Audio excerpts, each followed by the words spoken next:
அட என்னப்பா இது, போனை திறந்தாலே மெய்யழகனை பத்தி தான் பயங்கரமா போயிட்டு இருக்கு.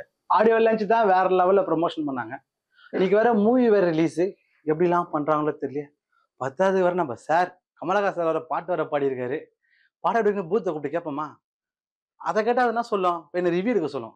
நான் ஃபர்ஸ்ட் போய் ரிவ்யூ எடுத்துட்டு வந்துடுறேன். வெயிட் பண்ணுவோம். இந்த கார்த்தி சாரோட ஆக்டிங், அரவிந்த் சாமியோட ஆக்டிங் வந்து ரொம்ப பிடிச்சிருந்துச்சு ப்ரோ. ஏன்னா இதுக்கு முன்னாடி வந்து 96 எடுத்திருந்தாரு. ஸோ அது 96 மாதிரியே அதில் வந்து ஃபுல்லாக வந்து லவ், அந்த ஸ்கூல் டைம் அதை வந்து சொல்லியிருப்பாங்க. இதில் வந்து ஒரு மாமா மச்சான், அந்த அத்தான் அப்படின்ற பாசோட உறவு அதை வந்து சொல்லியிருப்பாங்க. நல்லா இருந்துச்சு, எனக்கு பிடிச்சிருந்துச்சு ப்ரோ. படத்தில் நெகட்டிவ் ஏதாவது? நெகட்டிவ்னு பெருசாக இல்லை ப்ரோ. அங்கேயும் கொஞ்சம் லேக் இருக்கிற மாதிரி இருந்துச்சு ப்ரோ. மற்றபடி பிஜிஎம் வந்து பிஜிஎம் நல்லா இருந்துச்சு. பார்க்கலாம் bro, one time mark. Song fight எல்லாமே 3 ஹவர்ஸ் கிட்ட படம் இருக்கு அப்படின்னு சொல்லிருக்காங்க ப்ரோ. இதுல ஃபைட்லாம் இருக்காது ப்ரோ, ஃபைட்லாம் மேக்ஸிமம் இல்லை ப்ரோ. சாங்கு நல்லா இருக்கும் ப்ரோ, பார்க்க வந்து நல்லா இருக்கும், இயல்பா இருக்கும். அதே மாதிரி இது வந்து ஃபைட்டுங்கிறது இருக்காது. ஏன்னா அது ஒரு மாமா அத்தான் அப்படிங்கிறத தான் சொல்லிருமா டெய்லர்லயே. அவங்களுக்கு இடையில அந்த பாசம் அவங்களுக்கு எப்படி இருக்கு அப்படிங்கிறத அந்த தஞ்சாவூர் வழக்குல அவங்க பேசுவாங்கல்ல, அந்த கிராமப்புற வழக்குல பேசுவாங்கல்ல, அப்படிதான் படத்துல சொல்லியிருக்காங்க. அந்த ஸ்டோரி டெல்லிங் அப்படிதான் சொல்லியிருக்காங்க. இது 96 மாதிரி அது ஒரு ஜெனரா இருந்துச்சு. அது வந்து ஒரு ஸ்கூல் டைம் படிக்கிற லவ் அதெல்லாம் இருந்துச்சு. இதுல வந்து அந்த குடும்பத்துக்குள்ள ஒரு மக்கள் வந்து ஃபேமிலி வந்து பாக்குற ஒரு படம். ஓகே, ஓரளவுக்கு ஒரு ஒன் டைம் பார்க்கலாம். ஆனா பெருசா எனக்கு படம் வந்து ரொம்ப கிரிஞ்சாதான் இருந்துச்சு. என்னன்னா பேசிக்கிட்டே இருக்காங்க ரெண்டு பேரும், எதுக்கு பேசுறாங்க, ஏன் பேசுறாங்க அப்படின்ற மாதிரி தான் இருந்துச்சு. சரி, ஒரு பாசிட்டிவ் நோட்டா பார்க்கணும் அப்படின்னா, ஓகே, ரெண்டு பேரும் ஏதாவது புதுசா ட்ரை பண்ணிருக்காங்க. அரவிந்த் சாமி பேசிக்கிட்டே இருக்காரு, கார்த்திக்கும் பேசிக்கிட்டே இருக்காரு. என்னதான் சொல்ல வராங்க? ஓகே, ஒரு மச்சான் கிட்ட போயிட்டு ஒரு மச்சான் வந்துட்டு அத்தான்கிட்ட போயிட்டு, அத்தா நீங்க வந்துட்டு அத்தா பீர் சாப்பிடுறீங்களா, அத்தா வந்து வாங்க அத்தா நம்ம போய் நம்ம தோட்டத்தை இதை காமிக்கலாம், நம்ம சின்ன வயசுல விளையாண்டதை காமிக்கலாம். ஓகே, ஒரு 90s கிட்டா இருக்கும் போது இந்த படம் ரொம்ப ரொம்ப பிடிக்கும். நான் பிடிக்கலாம் சொல்ல மாட்டேன். பட் ஆனா எனக்கு ரொம்ப கிரிஞ்சாதான் இருந்துச்சு. செகண்ட் ஹாஃப்ல ரொம்பவே கிரிஞ்சாதான் இருந்துச்சு. இங்க வந்துட்டு தேவையில்லாம பெரியார் போட்டோவை காமிச்சிட்டு, அப்புறம் வந்துட்டு வாட் இஸ் இட், அந்த பாண்டியர் சேர சோழ பாண்டியர் கதைகளை வந்துட்டு காமிச்சிட்டு, அது எனக்கு தெரிஞ்சு தேவையில்லை. ஏன்னா ஜாலியா ஃபன்னா போயிட்டு இருக்கும்போது எதுக்கு பாலிடிக்ஸ் உள்ள கொண்டு வரணும்? ஸோ அதனால அது ஓரளவுக்கு நல்லா கொண்டு போச்சு. என்ன பொறுத்தளவு படம் ஒரு ஒன் டைம் வாட்சபிள். ரொம்பலாம் வந்துட்டு எக்ஸ்பெக்ட் பண்ணி வராதீங்க. ஒரு நல்ல ஒரு ஃபீல் குட் மூவி பார்க்கணும் அப்படின்னாக்கா இந்த படத்தை தாராளமாக பார்க்கலாம் ஃபேமிலியோட. நீங்கள் பார்த்தீங்கன்னா முதல்ல ஒரு 30 மினிட்ஸ் வந்து வேற மாதிரி இருக்கும் இந்த படம். ஒரு தேவையில்லாத இந்த படத்துல மாட்டிக்கிட்டோமோ அப்படின்ற மாதிரி தோணும். ஆனால் 30 நிமிஷத்துக்கு அப்புறமா கார்த்தி உள்ள வருவார், வெறித்தனமா இருக்கும். அதுக்கப்புறம் இன்டர்வல் எப்போ போச்சுன்னே தெரியாது, அந்த அளவுக்கு ஸ்பீடா போகும் இன்டர்வல்.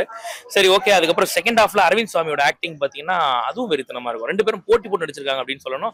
படத்துல நிறைய விஷயங்களுக்கு ரொம்ப டீடைலிங் கொடுத்துருப்பாங்க. ஆக்சுவலா ஒரு சைக்கிளுக்கு, ஒரு ஜல்லிக்கட்டுக்கு, ஒரு வீட்டுல வளர்க்குற ஒரு பாம்புக்கு நிறைய விஷயங்கள் நம்ம வந்து எதெல்லாம் நம்ம ரசிப்போம். ஒரு சின்ன சின்ன விஷயங்களுக்கு கூட நம்ம சிரிப்போம் இல்லையா, அந்த மாதிரி இதுல பண்ணியிருக்காங்க படத்துல. உண்மையிலே சொல்ற டேரக்டருக்கு வந்து ஒரு ரிஸ்கியான அட்டம் இது. ஆக்சுவலா இந்த படம் கொஞ்சம் தப்பி இருந்தா கூட அட்டர் ஃபிளாப் ஆயிருக்கும். பட் ஆனா சூப்பரா கொண்டு வந்தாரு. ஒரு எக்ஸ்பீரியன்ஸான ஒரு டேரக்டருக்கு பண்ணக்கூடிய எல்லா வேலையும் ஒரு பண்ணியிருக்காரு அப்படின்னு சொல்லுவேன். அப்பாடா, ரிவ்யூ எத்தாச்சு. என்ன சொல்றது, தியேட்டர்ல ஒவ்வொருத்தவங்க ஒவ்வொரு விதமா சொல்லிட்டு இருக்காங்க, ஒண்ணுமே புரியல. இருந்தாலும் நமக்கு நம்ம ஜீனி சொல்றதுதான் ரிவ்யூ. ஜீனியை கூப்பிட்டு இந்த படத்தை பத்தி கேட்போம். பூத்த கூப்பிட இருங்க.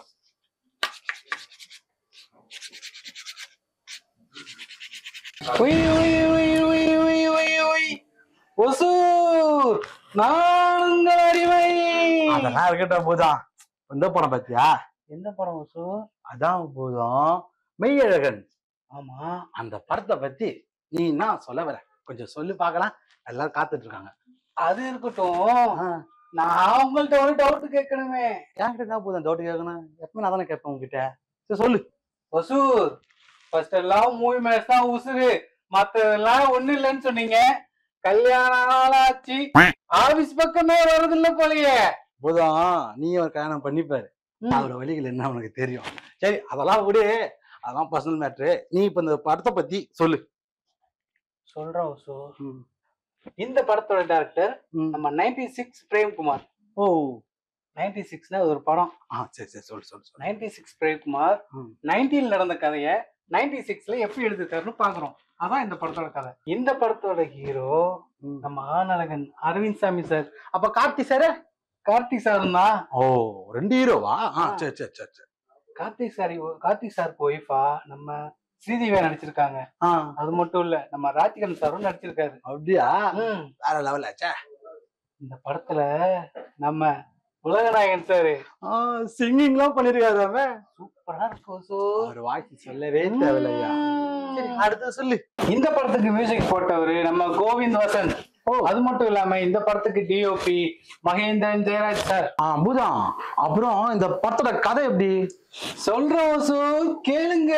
சொல்லுங்க. இந்த படத்தோட கதை என்னன்னா, அரவிந்த் சாமி சாரு 22 வருஷத்துக்கு முன்னாடி ஊர்ல ஏதோ பிரச்சனையில சென்னைக்கு வந்துடுறாரு. 22 வருஷம் கழிச்சு ஒரு கல்யாணத்துக்காக அந்த ஊருக்கு போறாரு திரும்பியும். ஆமா. அப்போ அந்த ஊர் எப்படி இருக்கு, அந்த மக்கள் எப்படி இருக்காங்க, அவங்க சொந்த பந்தங்கள் எல்லாம் எப்படி இருக்காங்க அப்படிங்கறதுதான் அந்த கதையோட கதையே. ஒசூர் அத்தான் அப்படிங்கிற வார்த்தையை கேள்விப்பட்டிருக்கீங்களா? அம்மாயா ஒரே ஃபேமஸா போயிடுது. அத்தா சரக்கு சாப்பிடுறீங்களா, அத்தா அதை சாப்பிடுறீங்களா. அந்த காலத்துல அத்தான் அத்தான்னு ஆசையா கூப்பிடுவாங்கல்ல. இப்போ நீங்க ஒரு உண்மையா இருக்கீங்கன்னு வைங்களேன், ஏதான் இருப்பீங்க இருந்தாலும் நீங்க உண்மையா இருக்கும்போது நான் உங்க ஊர் சேர்ந்துன்னு வைங்களேன், நானும் உங்களை மாதிரி உண்மையாயிருவேன். அப்படியா? ஆமா. அதே மாதிரி நம்ம ஆடியன்ஸையும் அந்த கதைக்குள்ள கொண்டு வந்திருக்காரு நம்ம பிரேம்குமார் சார். அதுதான் இந்த படத்தோட சுவாரஸ்யமே. அத்தான்ற வார்த்தை வேற லெவல்ல போயிடுது. எங்க வீட்டுல கூப்பிடுவாங்களா தெரியல, உங்க வீட்டுல கூப்பிடுறாங்களா? பூதம் எங்க வீட்டுல என்ன மாமான்னு தான் கூப்பிடுவாங்க. பூதம் அந்த படத்துல காளையெல்லாம் காட்டுறாங்க, சிஜி வேற லெவல்ல பண்ணிக்கிறாங்களே பூதம். காளைய நல்ல கலையோட எடுத்திருக்காங்க. சரி பூதம், இந்த படத்துக்கு நீ எவ்வளவு பாயிண்ட் தரலான்னு? இந்த படத்துக்கு 3.5. நம்ம பூதம் நம்ம மெய்யழகன் படத்துக்கு 3.5 கொடுத்துருக்கு. ஆனா இந்த ரிவ்யூ உங்களுக்கு பிடிச்சிருந்தா மறக்காம நீங்க என்ன பண்ணணும் சொல்லு பூதம்? பண்ணுங்க, அப்புறம் ஷேர் பண்ணுங்க, கமெண்ட் பண்ணுங்க, அப்புறம் சப்ஸ்கிரைப் பண்ணுங்க. மறக்காம பெல் பட்டனை தட்டுங்க, தட்டுங்க. சரிங்களா? அடுத்த படத்து ரிவ்யூக்கு நான் உங்களை சந்திக்கிறோம். நான் மட்டும் இல்ல, என் பூதமா சேர்ந்து சந்திக்கிறோம். பாய். அதெல்லாம் இருக்கட்டும் சூர், அடுத்த வாட்டியாவது கொஞ்சம் சீக்கிரமா வாங்க. இதெல்லாம் கூட வச்சு நான் என்ன பண்ண போறது இல்லை, எல்லாத்துலயும் அசிங்க பத்தினே இருக்குது.